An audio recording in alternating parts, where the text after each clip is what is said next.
The Black Maid was thrown out without a single word of explanation.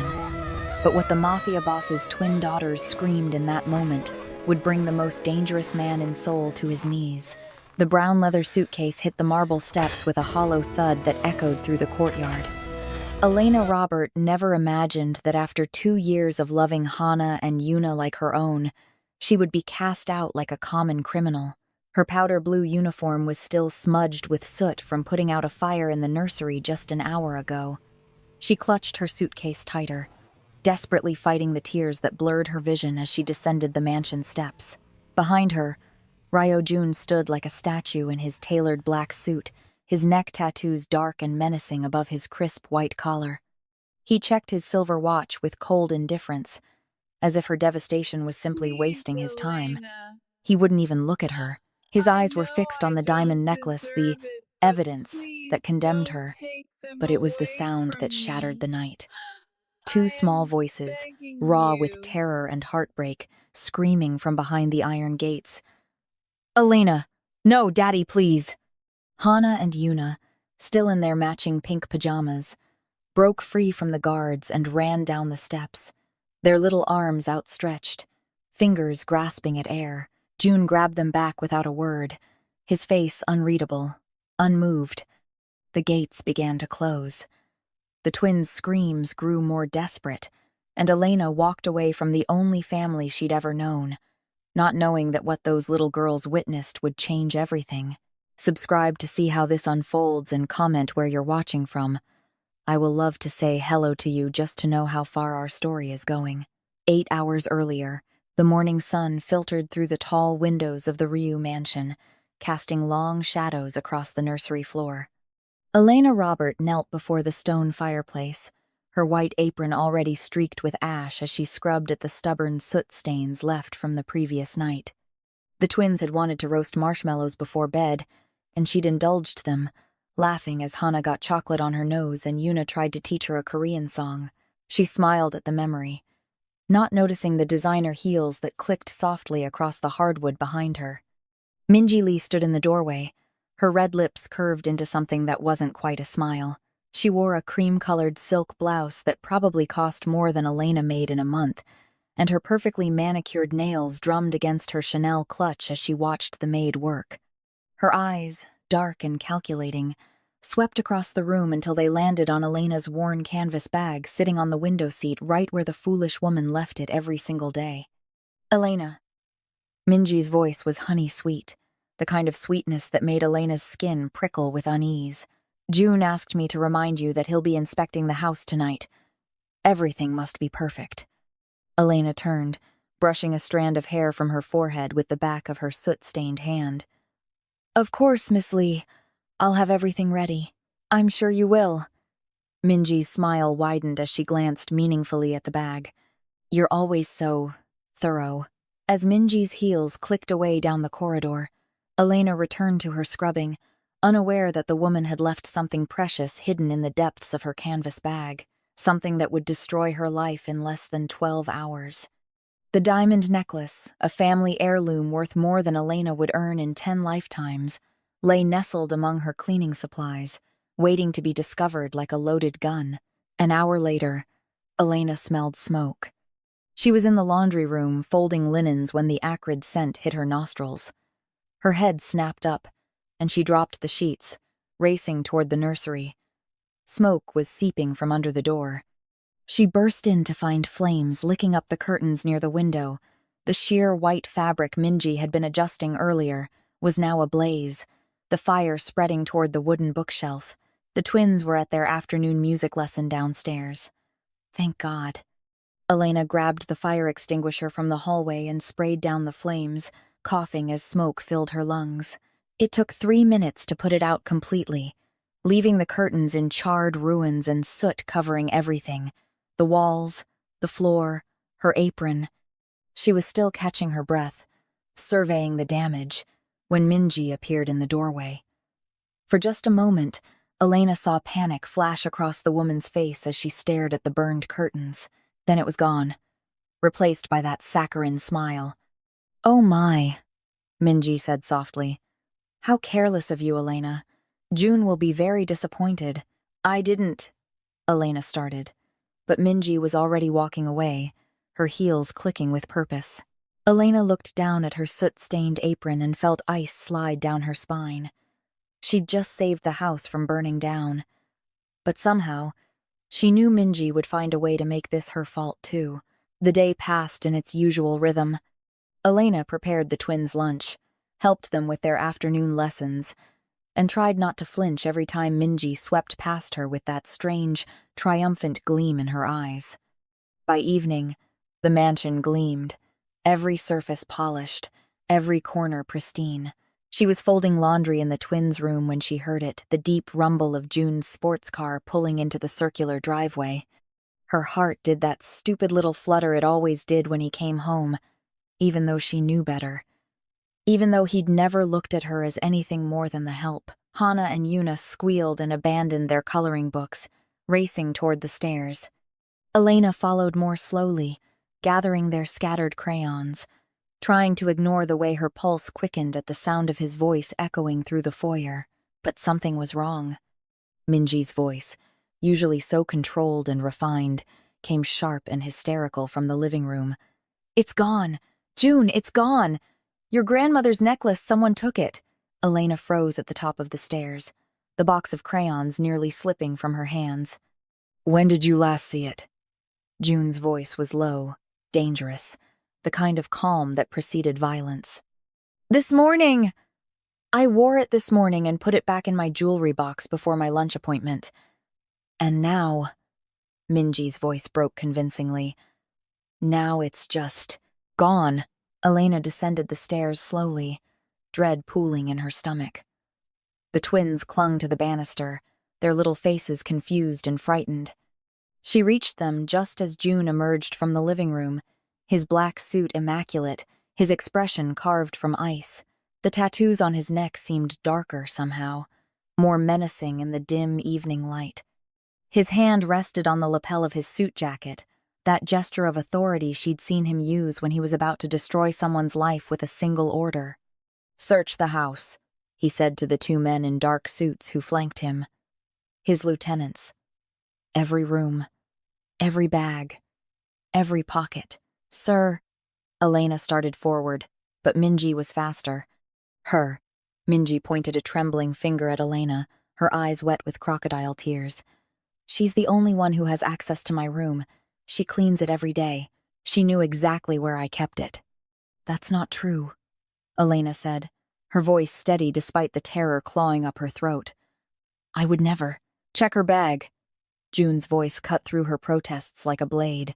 He still hadn't looked at her. Not once. One of the guards moved toward the nursery where Elena had left her canvas bag that morning.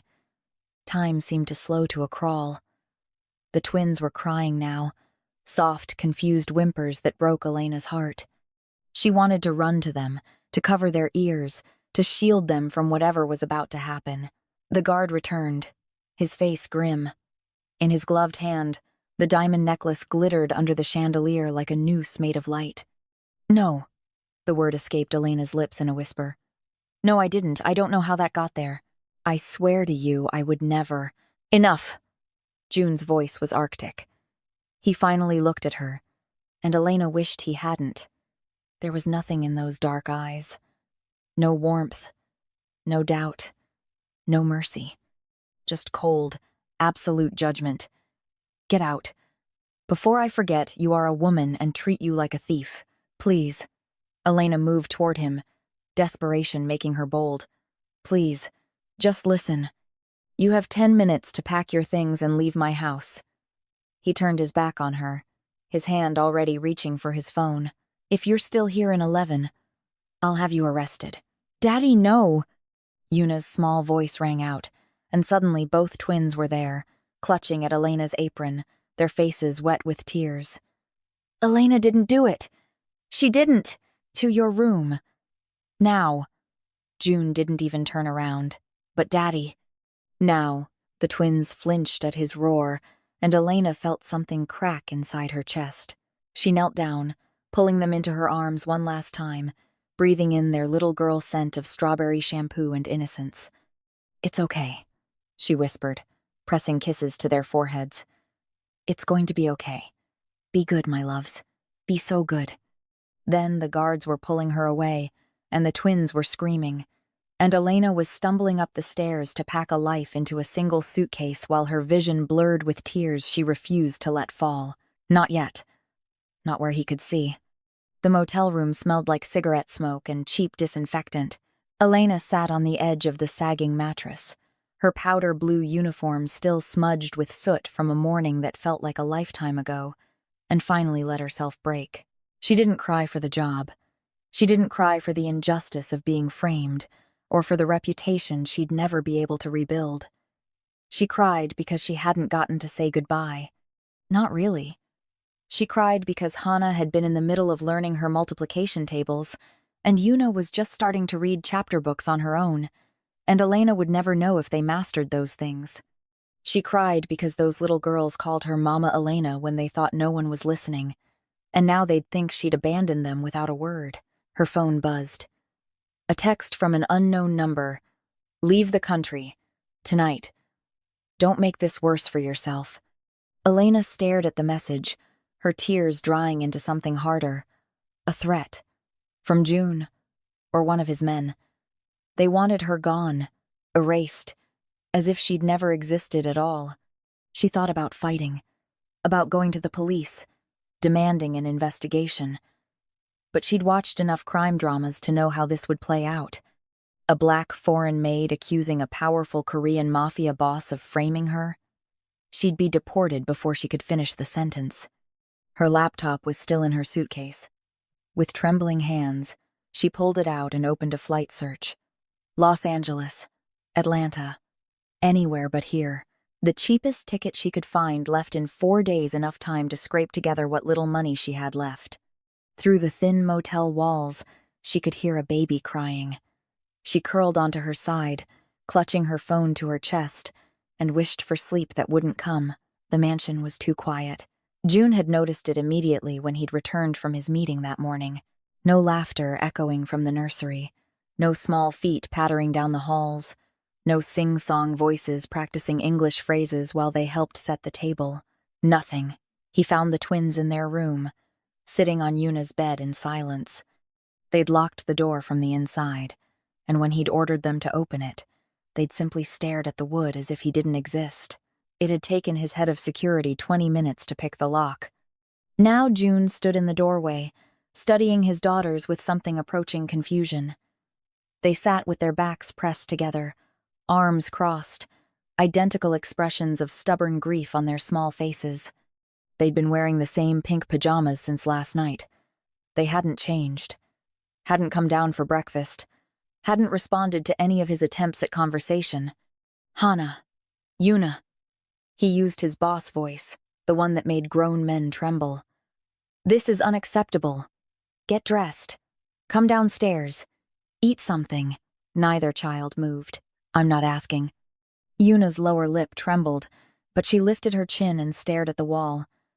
Hana reached for her sister's hand and squeezed it tight. Something uncomfortable twisted in June's chest. He wasn't used to being defied, wasn't used to his orders being ignored. And he certainly wasn't used to feeling helpless in the face of 2 5-year-old girls who barely reached his waist. She didn't do it. Yuna's voice was barely a whisper. What? Elena didn't take the necklace. Hana's voice was stronger, but it shook with suppressed tears. She wouldn't. She would never. The evidence. I don't care about evidence! Yuna exploded, turning to face him for the first time. Her eyes, so much like his late wife's, blazed with a fury that looked wrong on such a young face. Elena loves us. She would never steal from us. And you threw her away like she was nothing. You don't understand. We understand that you didn't even let her explain. Hana's voice joined her sister's. We understand that you believed Miss Minji over Elena. We understand that you're mean and we hate you. The words hit harder than any bullet June had ever taken. His daughters, his little girls, looking at him like he was a monster. Maybe he was. Get out, Yuna said, her voice cold in a way that made her sound far too much like him. We don't want to talk to you. June stood there for a long moment, warring with instincts that told him to command, to control, to force obedience. But something in their faces stopped him, something that looked like fear. They were afraid of him. He backed out of the room slowly, pulling the door closed behind him. In the hallway, he pressed his palm against the wood and listened to his daughter's cry. Minji arrived that evening in a cloud of expensive perfume and false sympathy. "They're just confused, darling," she cooed, trailing her fingers down June's arm as they stood outside the twins' locked door. "Children don't understand these things. They'll adjust once they realize that Maid was using them." June didn't answer. He was staring at the door, thinking about how long it had been since he'd heard his daughter's voices, how the silence in his house felt like death. "I'll talk to them," Minji said brightly. "Woman to woman. Or, well, woman to little women." She laughed at her own joke. "They just need a mother's touch." She knocked delicately. "Hana? Yuna? It's Miss Minji. Can I come in, sweethearts?" Silence. "I brought you new dresses for the charity gala tomorrow. Beautiful pink ones with ribbons. Don't you want to see?" More silence, and then, quietly, "Go away." Minji's smile tightened. She glanced at June, then back at the door. "Girls, I really think we should talk about this. Your father and I are very worried." "You're not our mother." Hana's voice was flat, dead. "You'll never be our mother. Elena was our mother, and you made Daddy send her away." Something flickered across Minji's face, something ugly that vanished almost as quickly as it appeared. "I'll try again tomorrow," she said sweetly, touching June's shoulder. "They'll come around. Children always do." But tomorrow came, and the twins still wouldn't leave their room. By the afternoon, June was standing outside their door again, this time with Minji and a tray of food the cook had prepared, all the twins' favorites. Mac and cheese. Chicken nuggets shaped like dinosaurs. Apple slices with peanut butter. "Please," he said, and hated how the words sounded like begging. "You need to eat something." "We're not hungry," came Yuna's weak reply. "You haven't eaten in 2 days." "Don't care." Minji pushed past him, her patience clearly wearing thin. "That's enough of this nonsense. Hana, Yuna, open this door right now or there will be consequences." "What are you going to do?" Hana challenged. "Take away Elena?" "Oh, wait. You already did that. I will not be spoken to this way by children." Minji's voice had lost all its sweetness. "Your father is the head of this household, and I am going to be your mother, and you will show us both respect." "Never." Both twins said it at once, and June heard the sound of something being pushed against the door from the inside. Furniture. They were barricading themselves in. Minji whirled on him. "Are you going to let them talk to me like this?" "To us?" June stared at the door, at the tray of untouched food in his hands, at the woman beside him who was supposed to be his future wife and the mother his children deserved. "Leave them," he said quietly. "They'll come out when they're ready." But he didn't believe it. And judging by the fury in Minji's eyes, neither did she. The gala was in 6 hours, and Minji's patience had finally snapped. June was in his office, handling business calls, when he heard the shouting. By the time he reached the 2nd floor, Minji was using a screwdriver to force open the twins' door. Her designer dress hiked up, her hair coming loose from its perfect chignon. "What are you doing?" June demanded. "What you should have done 2 days ago," she hissed. "They're going to that gala tonight, if I have to drag them there myself." The lock gave way with a crack.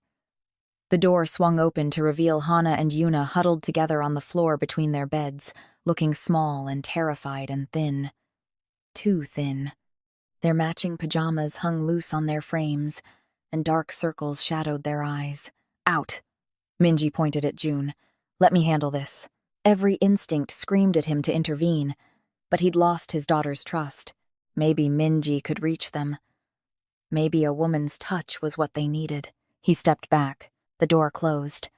For a moment, there was silence. Then Minji's voice, syrupy and false. "Now, girls, we're going to get you cleaned up and dressed like the little princesses you are." "No." Yuna's voice trembled. "I wasn't asking, sweetheart." "We're not going anywhere with you."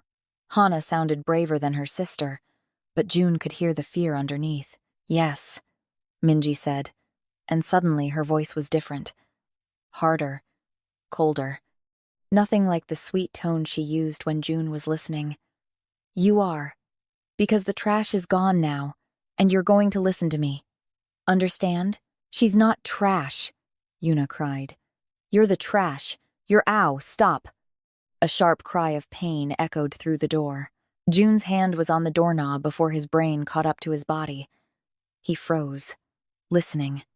"Do that again, and I'll give you something to really cry about." Minji's voice was barely recognizable. "Now put on these dresses. We have 20 minutes. I want Elena," Hana sobbed. "I want Mama Elena."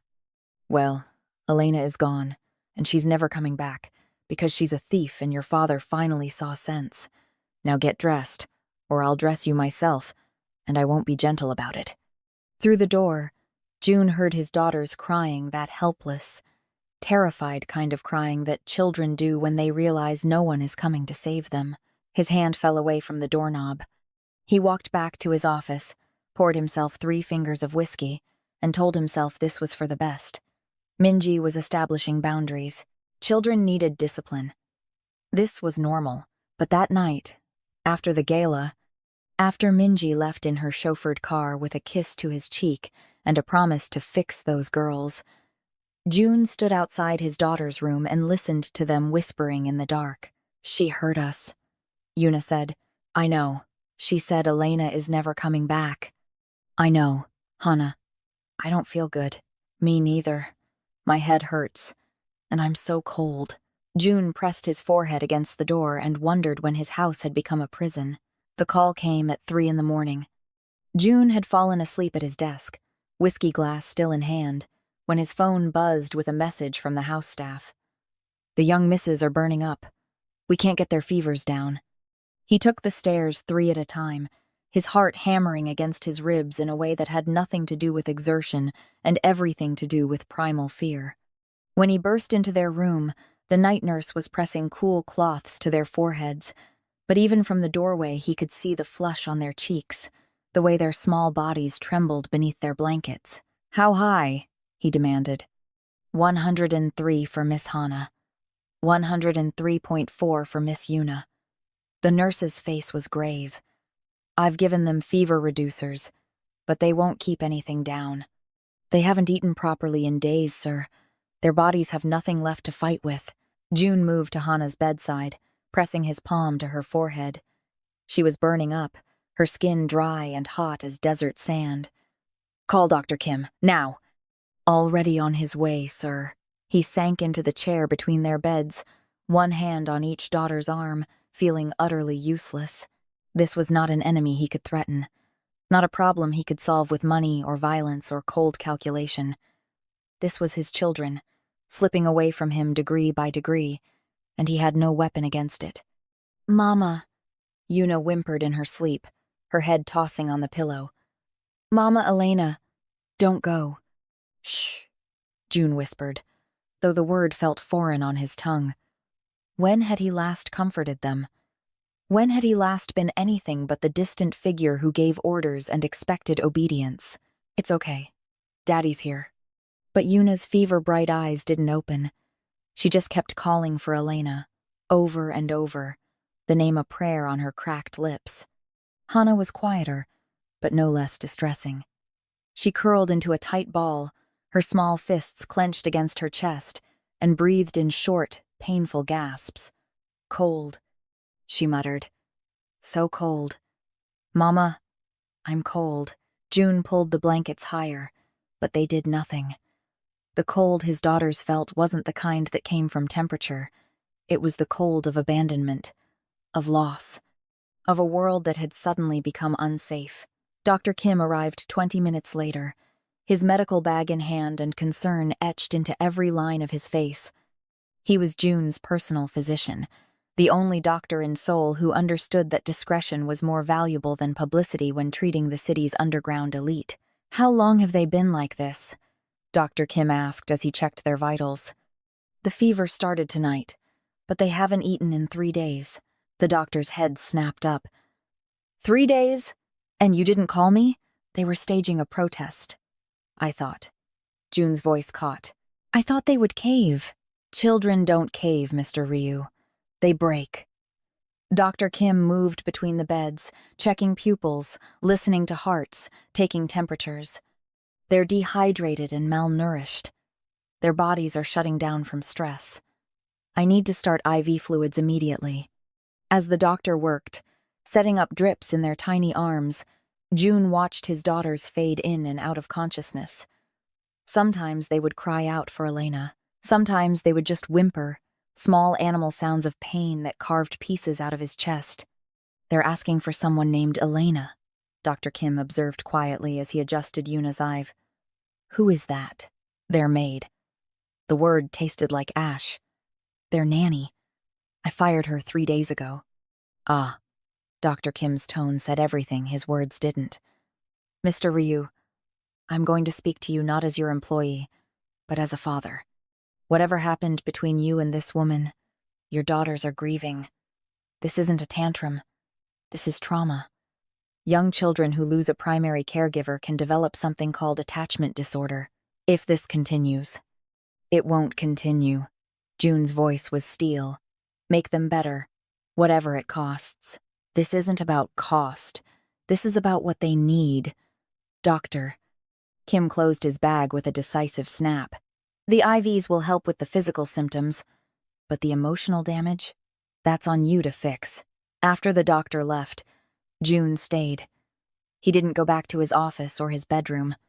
He stayed in that chair between his daughters' beds as the night crawled toward dawn, listening to them call for a woman he'd thrown away like garbage. The sun was rising when Hana's fever finally broke. Her eyes fluttered open, unfocused and glassy, and landed on him. Daddy? Her voice was barely a whisper. I'm here, princess. Where's Mama Elena? The question was a knife between his ribs. She's away. Because of you. It wasn't an accusation. Just a fact. Stated with the simple clarity of a child who saw the world in black and white, right and wrong, love and betrayal. Yes, he said, because lying to her now felt like another sin he couldn't afford. Because of me. Hana closed her eyes, 2 tears sliding down her temples into her hair. I hate you. I know. Yuna hates you too. I know that too. We'll never forgive you. June reached out and smoothed the damp hair from her forehead. I don't expect you to. She fell back asleep, and he sat there watching his daughters breathe, wondering how he'd become the villain in his own children's story. It was Minji's perfume that woke him. June had dozed off sometime after dawn, his head tipped back against the chair, one hand still resting on Hana's arm. He jerked awake to find Minji standing in the doorway, immaculate in a powder blue dress suit, her lips pursed in disapproval. Still here? She made it sound like weakness. They're sick. I can see that. She moved closer, her heels clicking across the hardwood. Poor darlings. All this fuss over a maid. Something in her tone made June's jaw tighten, but before he could respond, Yuna stirred. Her eyes opened, landed on Minji, and suddenly she was screaming. It wasn't the scream of a sick child wanting to be left alone. It was the scream of prey seeing a predator. Pure, primal terror. Get away! Yuna scrambled back against her headboard, her IV line pulling taut. Get away from us! Hana was awake now, too, her eyes wide and wild. Make her leave! Daddy, make her leave! Girls, calm down. Minji started forward, her hand outstretched. Don't touch us! Hana shrieked. Don't you dare touch us! What is wrong with you two? Minji's voice sharpened. I'm trying to help. She put it there. Yuna was sobbing now, pointing at Minji with a shaking finger. We saw her! She put the necklace in Elena's bag. The room went silent. June stood slowly, his eyes moving between his daughters and his fiancé. What did you say? She's the thief! Hana's voice was raw. Not Elena. Minji took her own necklace and put it in Elena's bag to make Elena go away. That's ridiculous. Minji laughed. But the sound was too high, too bright. They're delirious with fever. They don't know what they're saying. We know exactly what we're saying. Yuna scrambled out of bed, dragging her IV pole with her as she ran to her toy chest. We have proof. June watched as his daughter dug through stuffed animals and building blocks until she emerged with a white teddy bear wearing a pink bow. She pressed something on its chest, and suddenly the bear's stomach opened to reveal a small camera. We were scared of her, Hannah said quietly from her bed. She was always mean when you weren't looking, so we hid the nanny cam that Elena bought us for safety. We wanted to catch her being mean so you'd believe us. Yuna thrust the bear at her father, but we caught something worse. June took the bear with hands that had gone numb. His daughters had bought a nanny cam. His 5-year-old daughters had felt unsafe enough in their own home to resort to hidden surveillance, and he hadn't noticed. This is absurd. Minji's voice had lost all its sweetness. June, you're not actually going to believe. Be quiet. The bear had a small LCD screen embedded in its back. June pressed play. The footage was grainy, shot from the angle of a toy sitting on the nursery shelf. The timestamp showed the morning 3 days ago. On screen, Elena knelt in front of the fireplace, scrubbing at soot stains, her back to the camera. She was humming something, a lullaby, maybe. Behind her, the door opened. Minji entered, looking left and right like a thief in her own house. She crossed to the window seat where Elena's canvas bag sat innocently in the morning light. Her hand reached into her designer clutch and pulled out the diamond necklace, his grandmother's necklace, the one she claimed had been stolen. She buried it deep in Elena's bag, arranging cleaning supplies over it to hide the glitter. Then she smoothed her dress, checked her reflection in the window, and left. The whole thing took less than 20 seconds. June watched it twice, then a third time, because some part of his brain refused to accept what his eyes were showing him. This was the woman he'd planned to marry, the woman he'd trusted to be a mother to his children, the woman for whom he'd destroyed an innocent person's life. He pressed a button, and the footage advanced. Now the angle showed the twins' beds, the timestamp from 2 days ago. Minji stood over the girls, her face twisted into something ugly and cruel. On the silent footage, her mouth moved, forming words. Then her hand shot out and pinched Yuna's arm hard enough that even through the camera, June could see his daughter flinch. He stopped the video. The room was spinning, or maybe it was just the world tilting on its axis, rearranging itself around this new, terrible truth. He'd built an empire on his ability to read people, to spot lies, to separate truth from fiction with deadly accuracy. And he'd been played by a woman in Chanel and pearls. June. Minji's voice was different now, smaller. Let me explain. He looked up at her, and whatever she saw in his face made her take a step back. You hurt my children. They were being difficult. You framed an innocent woman. She was getting in the way of our family. There is no our family. His voice was so quiet it was almost inaudible, but it carried the weight of an execution order. There is no us. There never will be. You're being dramatic. So I planted the necklace. So what? She was just a maid. You can hire another. Get out. June, please just listen. Get out. He took a step toward her, and Minji stumbled backward. Go downstairs. Wait in the living room. If you try to leave this house, my men will stop you. Do you understand? Something in his face must have finally penetrated her denial. She nodded, her perfect makeup starting to crack around her eyes, and fled. June turned back to his daughters. They were both out of bed now, huddled together by Yuna's nightstand, watching him with expressions he couldn't read. Fear? Hope? Both? I'm sorry. The words felt inadequate, microscopic in the face of what he'd done. I'm so sorry. Are you going to bring Elena back?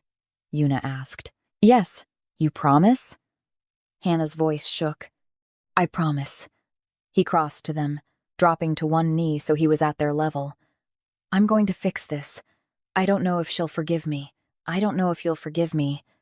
But I'm going to try. For the first time in 3 days, his daughters looked at him without hate.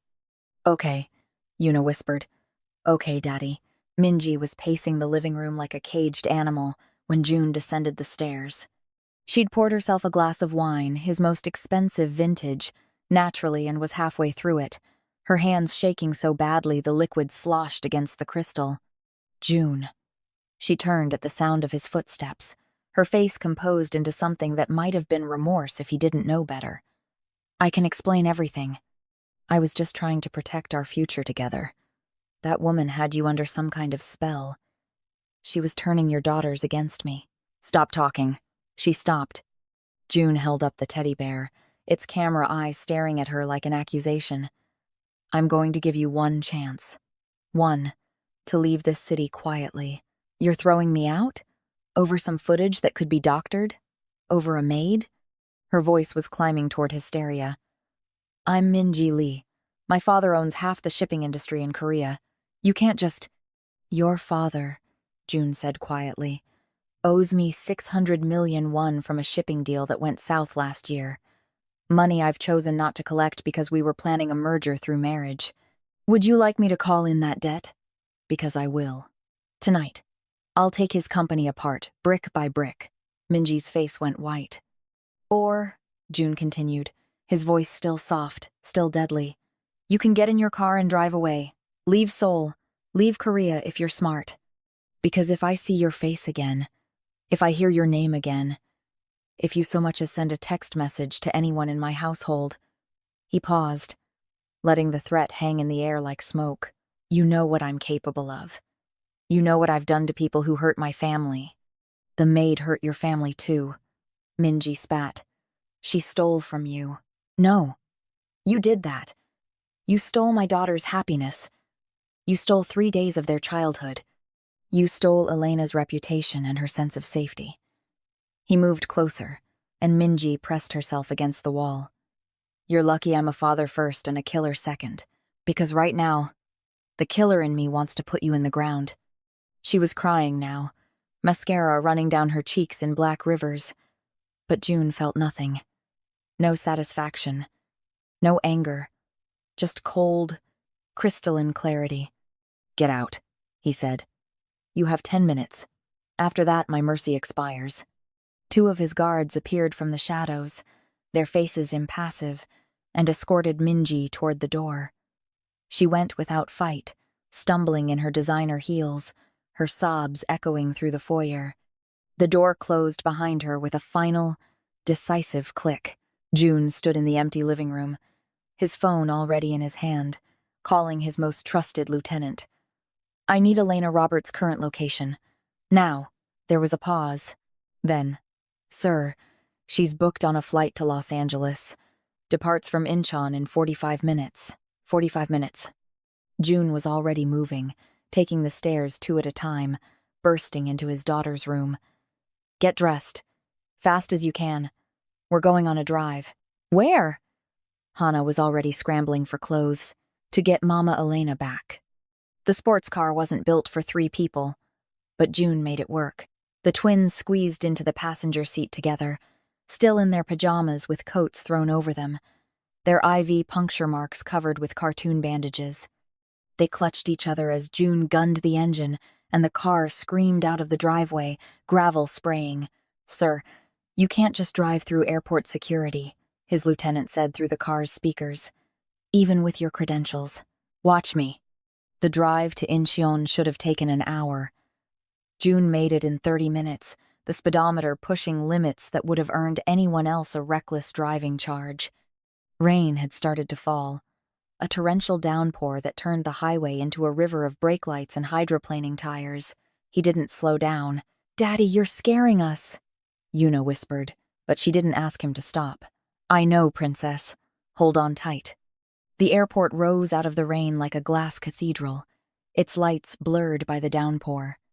June bypassed the normal entrances, flashing credentials at security checkpoints, using connections and threats and cold cash to cut through the bureaucracy that would have stopped anyone else. His phone rang. Dr. Kim. Sir, the girls need to rest. They'll rest when we have Elena back. They were at 103 degrees 3 hours ago.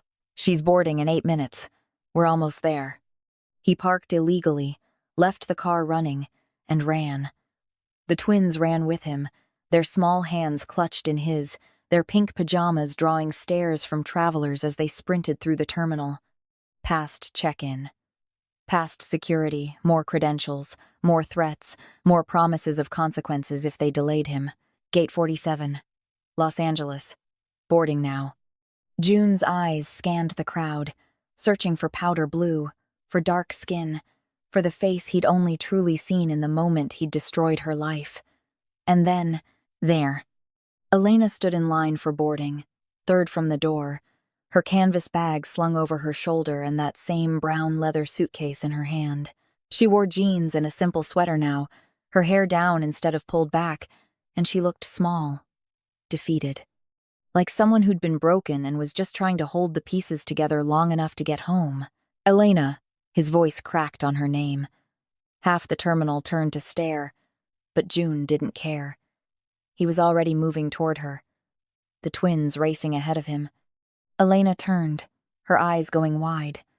She saw the girls first, and her face crumpled joy and confusion and hope all warring in her expression. Then she saw him, and the hope died. She picked up her suitcase and turned back toward the boarding door. Please. June caught her arm gently, carefully, ready to let go the moment she pulled away. Please, just 5 minutes. Give me 5 minutes. I gave you 2 years, Elena said, her voice raw. I gave you everything, and you threw me out like trash based on a lie. I know. You wouldn't even let me explain. I know. You broke your daughter's hearts. I know.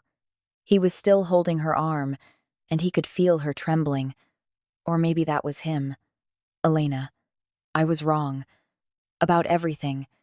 Minji framed you. The twins had a camera. They saw her plant the necklace. They saw her hurt them. I saw the footage. Elena stared at him, her eyes searching his face for deception.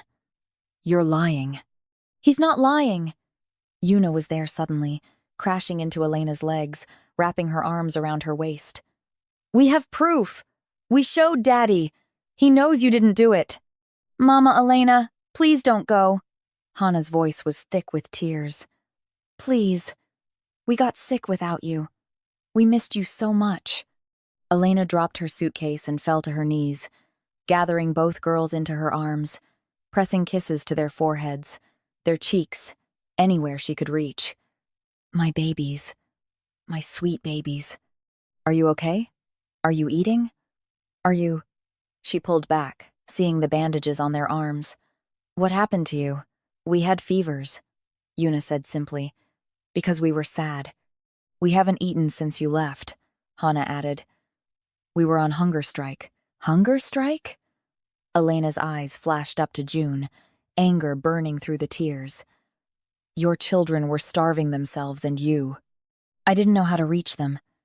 It wasn't an excuse. Just the truth. I didn't know how to fix it. Because the thing they needed was you. The final boarding call echoed through the gate. Elena looked at the door, then at the girls, then at June.